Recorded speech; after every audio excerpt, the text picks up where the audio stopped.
Imagine this. The dumbest person that you know right now might be getting validated by Chat GBT or another large language model.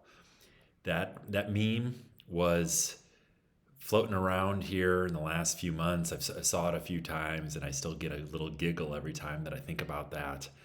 And I'm going to put out a short daily dose around AI.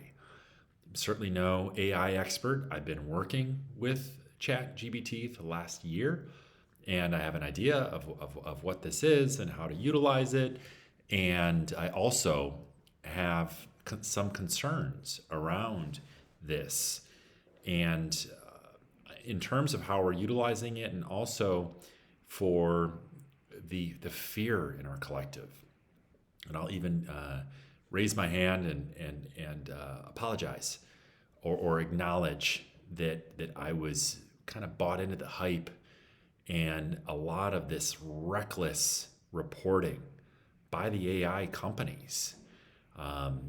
Dr. Cal Newport, he has a wonderful podcast, Deep Questions, highly recommended for you to check that out if you have any concerns around AI. He's one of the foremost thought leaders in this domain. He's a tenured professor of computer science at Georgetown University, an MIT PhD, and he's running the first, I think it's a digital ethics, organization of its kind.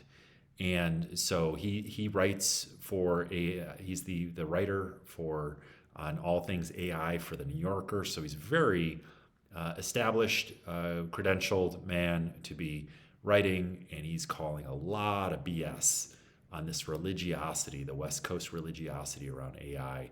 And when the reality is that these large language models and these companies are losing lots of money, and that we've been sold this. I love this analogy that Dr. Newport uses. That we've been sold this brand new state-of-the-art Lamborghini or Ferrari, when the reality is we've gotten a really nice Camry that they keep souping up, and that this is not as disruptive as we had thought, and the hype, and that's not to say that it won't be in time, but again, the scaling laws have faltered, which is meaning that the more they thought that the more money that they would put into the production of AI and to build out these larger language models would equate to the same kind of growth, and that is not apparently the case. So I just saw a Microsoft report where they're asking, we still have to figure out what we're going to do with AI, how we're going to utilize it as a culture. I know I utilize it for creative ideas. I utilize it as an editor as well for a lot of my writing. Like, I'll write the first draft, and then I'll get feedback on ways to edit my work. And that feels adaptive. It feels like a good way to utilize this. I'll utilize it to summarize writing. So I can take 2 pages and condense it down to a few lines. That's ingenious how they can do that. Just snap of the finger. And some of the graphics, I like to create special graphics, and that's kind of fun to be able to utilize that. I know that it's, when we're putting in the prompts and having some awareness around, and it's garbage in, garbage out. And I remember first working with it, there was a lot of trial and error. And so hopefully this will give you some clarity and maybe some context on your journey. Again, I'm no AI expert, but I probably spend a half an hour to an hour a day. That's where I'm getting a lot of feedback and a lot of, instead of Googling, I'm putting things into. I love the context. I love to share ideas and to get a summary of those ideas again. And I think that can be a powerful way to share a plight that I might be struggling with, and to get feedback of alternative options. Again, it's like a dynamic Google search where it's multidimensional, where Google is we just put in, and then we get the information back, but it's not catered or it's not shaped for me and what I actually need. It's not useful information. So I love that I've gotten really good with the prompts. So the information that I get back is packaged to me in packaged up with a pretty little bow. And often I'll say, Chad, give me 20 words or 30 words. At the end of the day, I'm done with these long pages of text, and I don't have the cognitive bandwidth to read a bunch of crap and where ChatGPT is flexing and so it's funny that again, the dumbest person that might be getting validated by one of these large language models as we speak. Hopefully, I'm not the dumbest person that but I think that is so fun and playful, a playful spirit, and a reminder to all of us that this is just a tool, and to be very, very mindful about how we utilize the tool, and that this is a for-profit company, and it's the job of the large language models to keep us engaged and to keep us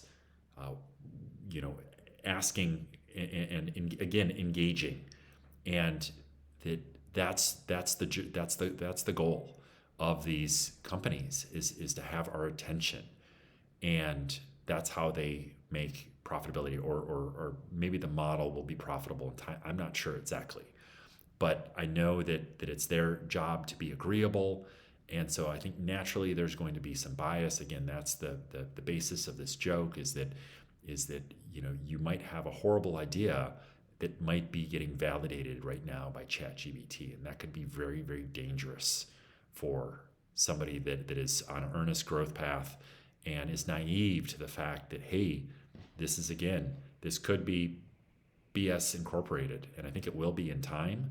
I just saw recently the former chief marketing officer of Facebook went to go work with OpenAI, so they're going to be monetizing. I think we're still in the infancy stages of this, of the fact that OpenAI and ChatGPT and Claude and Grok, these are the new Google searches.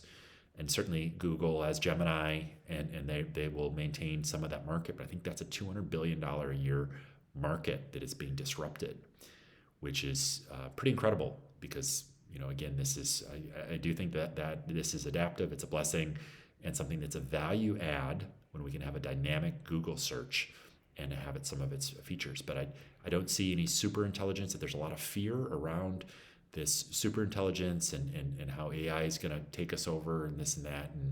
And it's just hype. Reality is they're losing money.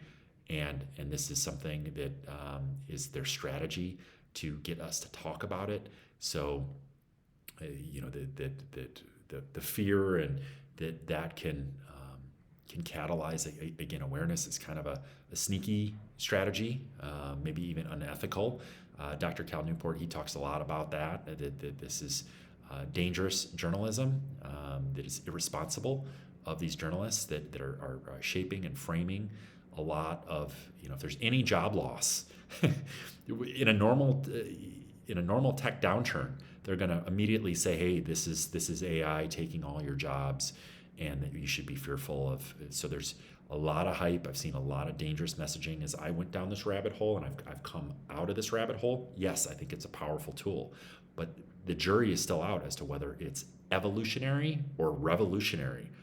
Definitely evolutionary, but whether it gets into the fact that it's as potent as the internet, I don't know.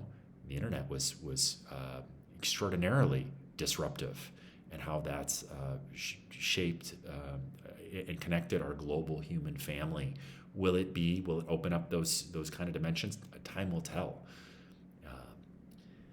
Again, these are some thoughts from my heart to yours. The Coming Wave was a good book that did kind of catalyze a little bit of the hype that I was drinking the Kool-Aid, so to speak. Mustafa Suleyman wrote the book The Coming Wave, but I still think that it was a good read because it mapped the potential possibility. But whether we'll see that or not, In terms of tech and robots and AI, and who knows, maybe I'm wrong with all of this. Yeah, I'm seeing here in Miami Beach, the first time I've seen the driverless cars. So, that's a sign. I saw the driverless cars with drivers in them about 6 months ago, and I've seen it 3 or 4 times now, where there's cars that are out on the prowl without any humans driving them, and that to me is like, whoa, that's far out. That's the future, and something I've been hearing about for the last decade plus. And here we are. It's happening. At some point, there's going to be passengers in those cars, and that's going to potentially disrupt so much of the transportation industry. And there's just so much possibility for AI and robotics to free up, so they can do a lot of the rote activities, the things that maybe we don't need to be doing. Hopefully, the promise of AI, is that we can do more of what's human, and leave a lot of, again, the kind of banal, busy work to AI, and that we can get back to shorter work weeks and more human connection and more romance and more intimacy and more travel and more wonder and more pondering the mysteries of the human experience, and all these things that make the human experience deep and enriching. Wouldn't that be nice if somehow, some way that this AI revolution could unlock a level of abundance? That's also promised, that somehow, some way, that this will equate to a level of blinding abundance beyond our wildest imagination.